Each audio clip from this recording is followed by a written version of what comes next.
Stop these 3 mistakes that are killing your online business. I just see it happen too often where people are literally doing the exact things in their business that are causing their businesses to fail. So let's talk through this. Number 1, I see so many people being inconsistent with showing up on social media.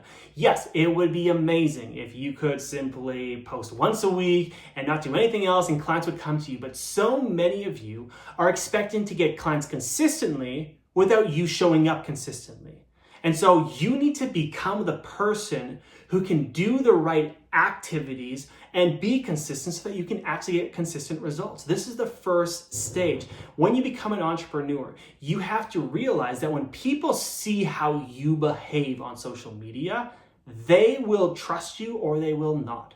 For example, if you're posting once a week and you never respond to your messages or whatever it might be, they're not going to think that you're actually interested or wanting to show up and be their mentor or to be their coach. So number 1, you need to become the person who can be consistently putting yourself out there on social media, showing up. Because at the end of the day, if you're inconsistent, you can for sure expect to get inconsistent results in your online business. So that's the first thing.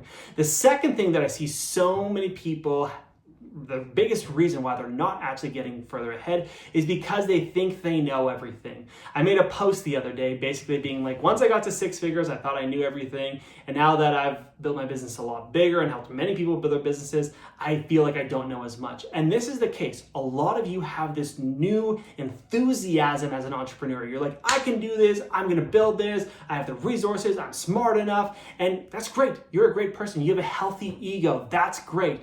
However, so many businesses fail. The statistics out there, they vary a little bit. Sometimes it's like 75, sometimes it's 85% of people. They fail because they actually don't do the right things and build their business in the right way. So one of the things that I feel like helped me grow businesses in the online space for the long term was being humble enough to ask for help. Being humble enough to learn new and different things.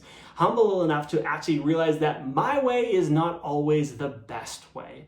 As an entrepreneur, that can be hard because you're already like going against society. You're like, no, I'm not going to do the traditional path of whether it's school and a career. I'm building my own thing. So you probably feel like a little bit of a rebel. You feel like you've got this energy, and that's great. However, that's not going to last unless you have the right pathway. So learn to let go and ask for help. I know for myself, every time I've done that and I've asked for help, even if I had a great experience with, let's say, a mentor or a terrible experience, I've always learned things and I've always evolved.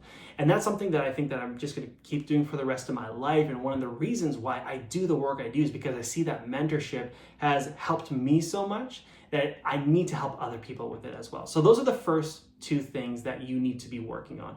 The third and final piece is really understanding that business comes down to 2 different skill sets: marketing and sales. Now, there's obviously delivery as well, but when we're talking about getting clients, you need to be good at marketing and sales no matter what happens. No matter if social media does this, there's a new platform, ads are great, ads are terrible, organic's good, email's great, whatever it is, you need to get good at marketing and sales. So you need to become skillful in marketing and sales no matter what method or platform or content you're going to be putting out there. So make sure you're studying and you're becoming skillful at it. Make sure you're, whether it's reading the books, whether it's the podcast, whether it's the mentors, make sure you're always optimizing your marketing and sales because they can always be better. They can always allow you to do more. And the person who markets and sells the best will have the best business at the end of the day. And if you're a coach, like I think you are, that you love serving people, you care about them a lot, you are only going to get the clients if you go ahead and market and sell well. So those are the 3 areas that I would focus on if I were you, so that you have a business that is successful and you avoid all of those pitfalls.